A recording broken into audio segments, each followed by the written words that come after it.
Instead of going through the hassle of buying a one-way transportation ticket or paying cash for every ride, millions of people in Korea are using the T-money card to commute. Now, this prepaid public transportation card, which was first introduced more than a decade ago, is not only widely used for paying daily subway or bus fees, but also for many other transactions, for example, at convenience stores. And the technology of the card is now even being exported to other countries. For more on the T-money card, we connect live to our Kwon So-ah, who is out at a subway station in southern Seoul. Good morning, So-ah. Good morning, Jinju. It's gradually getting busy here at the station as morning commuters are heading back to work after the long, extended Chuseok holiday. But it would be more hectic and crowded and also slow here without the T-money card because people would have to look for their money in their wallets and change their money and go through all that hassle. Now, paper tickets at subway stations like this one have become history and have been exchanged by the sound of beeps like this, and you're good to go. But the T-money card has not stopped evolving. In what way? Let's take a look. More convenient, more compatible, more stylish, and more widely used. Korea Smart Card Corporation's prepaid transportation card, known as the T-money card, has been expanding its services continuously since its birth more than 10 years ago. The system was first introduced for subway and bus payments in the capital Seoul before it slowly began to spread to other parts of the country. Since 2007, taxi fares can be paid via the T-money card too. In 2010, the T-money Android smartphone, which has a microcard with a T-money function, was released. And this year, the T-money card has been made compatible with nearly all forms of public transportation across the country, including for train tickets and highway toll fees. The card has become so popular that it hits around 50 million transactions per day. When I used to pay for my fees with cash, it was inconvenient, but not anymore since I use the T-money card. All I have to do is charge it. I use it often because of the transfer fee. The additional amount of money I have to pay is low, which is convenient for people like me who use public transportation a lot. The most convenient feature of the T-money card is its integration system, meaning just one card is needed to pay for all kinds of transportation methods.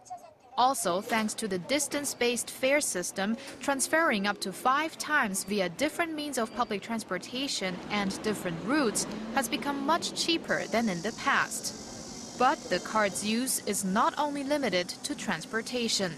It's also used in daily micropayments at more than 50,000 places of business.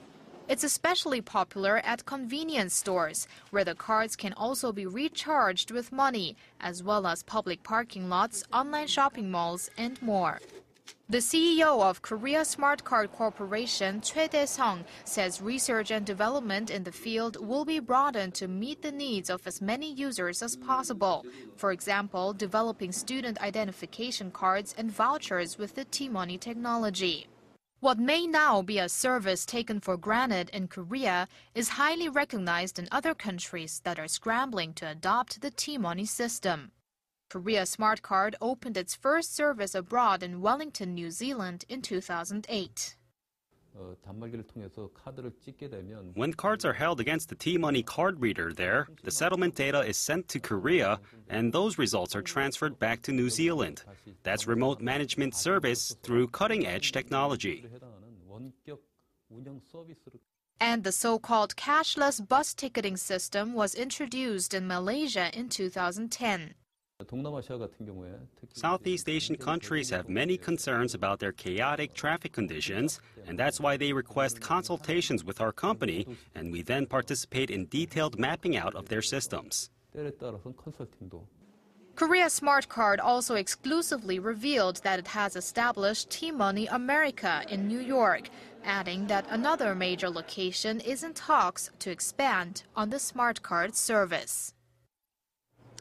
So what is the key technology that's being used in this card that is attracting other countries to adopt the card system and making it possible for this particular card to be used for various purposes?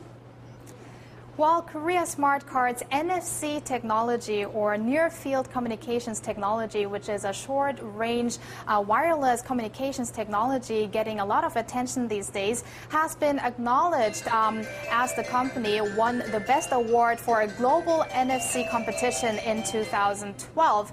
And I'm actually standing in front of a smart vending machine right here, which works with that technology. So let's take a look how this works. So all you have to do is hold your T-money card against the card reader like this, and then choose your item and press on the side. And then it'll just take a few seconds for your item to come out. And actually the subway is just coming in right now, and this is so convenient because people who don't have a lot of time to get out their money can use this smart card, and here is my snack. So this is very convenient, and if you have a smartphone, which many people of course have here in Korea these days, you can also download the T-money mobile application, which makes the service even easier. Back to you, Jinju. Very convenient indeed. Hope to see this card system expand further globally. Thanks for that report this morning. That was our Kwon Soo reporting on the smart transportation card, the T-money card system.